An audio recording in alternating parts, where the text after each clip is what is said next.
I watched Revenge of the Nerds 3, The Next Generation, not once, but twice, so that you don't have to.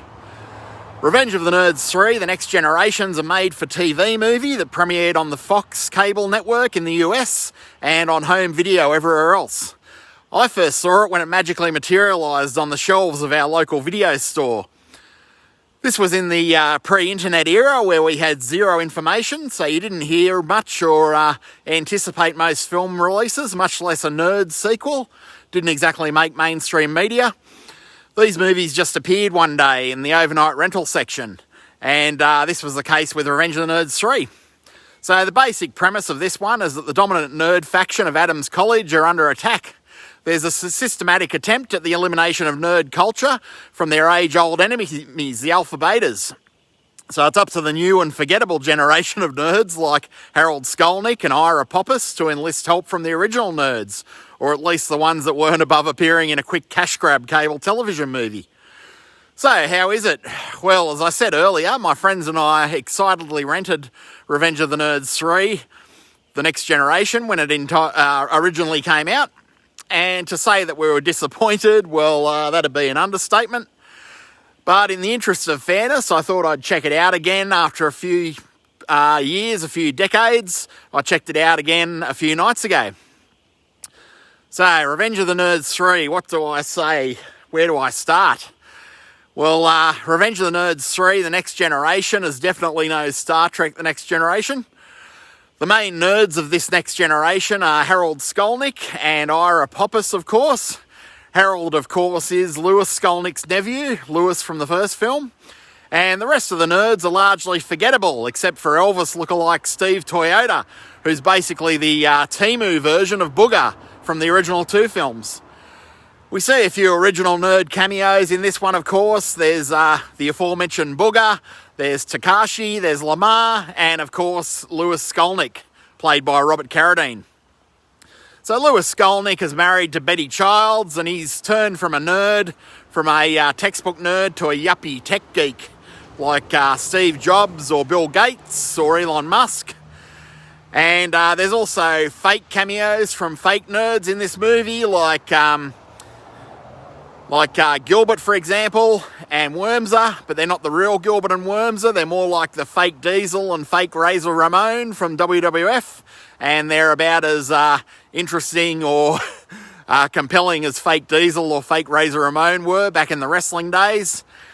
But anyway, it is what it is. Those guys had better things to do, apparently. Pretty interesting little movie, Revenge of the Nerds 3, The Next Generation. So a few takeaways from it. It's quite full of social commentary, like the Revenge of the Nerds movies always were, mainly about marginalised groups being discriminated against and empowering themselves and so on and so forth. But if films like Revenge of the Nerds 3, Nerds The Next Generation, can teach us anything, it's maybe that the nerds weren't quite bullied enough by the jocks back in the day, because nerds have they've gone a lot further than actually empowering themselves. They've basically become tyrants like Jeff Bezos and Elon Musk and Mark Zuckerberg and Bill Gates, to name a few. These aren't just nerds expressing themselves and reveling in their nerdy greatness. They have kind of taken over the world in many negative fashions, like Jeff Bezos has, and Bill Gates and Elon Musk and our friend Mark Zuckerberg. So that's one of the main takeaways from Revenge of the Nerds is it's fine to be empowered, it's fine to be happy in your own skin, but when you entirely take over the entire zeitgeist, the entire planet, like a weird evil tech overlord, like a lot of these people have, then that's going well above and beyond nerds taking revenge against jocks and into something else entirely. So that's Revenge of the Nerds 3, The Next Generation. Do I recommend this movie? Well, I did see it twice. I was incredibly disappointed the first time. Did anything change when I watched it recently? So it's worth watching as a Revenge of the Nerds completist or as an oddity, but it's not going to rock anyone's world. Most of the next generation of nerds are quite forgettable, with the exception of Steve Toyota, who's the Temu booger of the piece, the the new generation Booger. So he's basically an Elvis lookalike who talks like Elvis. And he's a different kind of nerd, much like Booger was. So it's worth checking out to see some of your favourite nerds from the past, I guess. We have Booger, we have Lamar, we have Takashi, we have Lewis Skolnick. Then we have the nerds that obviously didn't need the money as much or had something better to do, like Gilbert. Gilbert and Wormser, for example. I don't know what Wormser was doing, but obviously had better things to do.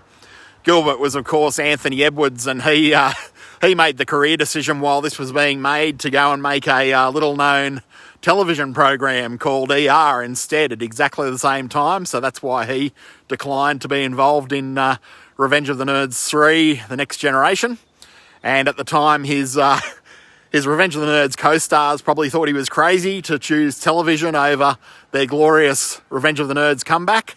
But hindsight's 20/20, and Anthony Edwards probably made the correct decision in retrospect. So Revenge of the Nerds 3, I do recommend it, kind of. Don't go out of your way to see it. Find it for free somewhere on streaming services. I'll try and find the trailer, which I'll post in the description of this video, and I'll try and find a place to watch it, which I'll post in the description of this video. And otherwise, thanks for joining me here at Fulci Metal Jacket, and I hope to see you next time.